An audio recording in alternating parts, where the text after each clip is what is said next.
If you have more than one object in your drawing, and trust me, you're going to, you will find that you need to navigate within your drawing.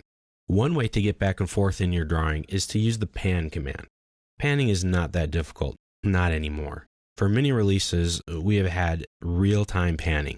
That means that you can see where you're panning and the screen moves along with it. There are many ways to get to the pan command. Let's open up a file. Any file is fine. We just need to have something where we can see we're moving in. Open up one you've worked with before, or just draw some objects in there very quickly. It doesn't matter. If you're not in any commands, just sitting around and panning sounds like fun, you can type in the pan command, P-A-N. Press enter.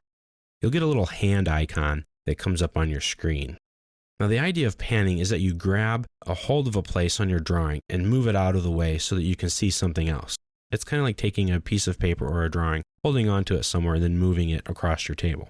So with the pan command started and activated, click and hold that click somewhere, and now move your mouse. Now you grab that point and you're moving it from one part of your screen to another part. Then let go.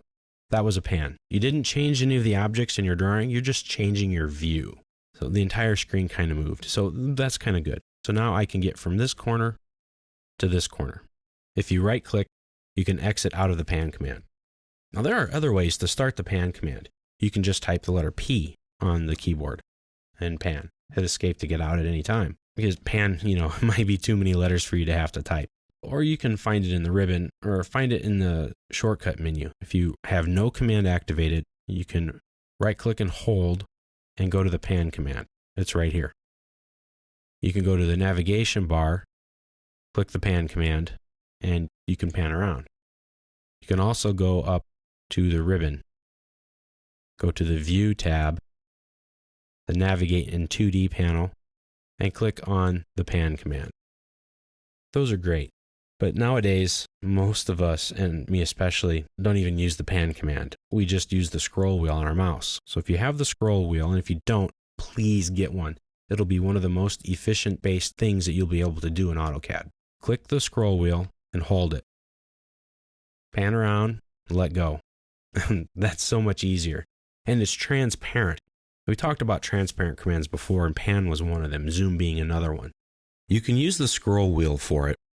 While you're in a command, I can draw a line, pan over, and I'm still drawing my line. Quite useful. The pan command, as I said, can be a transparent command. That means you can use it while you're working with another command. Otherwise, you're restricted to using only one command at a time. So I can't draw a line and a circle at the same time, but I can pan while I'm drawing a line or drawing a circle. So if you pick the pan command from anywhere, it will automatically be a transparent command. That means from the ribbon, from the navigation bar, from my scroll wheel. So if I draw a line, I can come over here to my nav bar, press the pan command, move around, hit escape, and then finish drawing my line.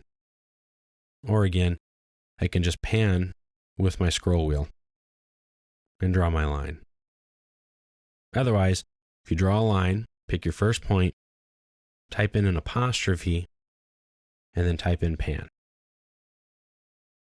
Press escape when you're finished, then the second point for your line. Most of the time though, this is kind of a moot point because you're going to use your scroll wheel. What else would you do? Why would you take the time to move your mouse, your cursor, to the nav bar or to fumble through the ribbon just to find the pan command? Use the scroll wheel. But you do have options if you don't have a scroll wheel available.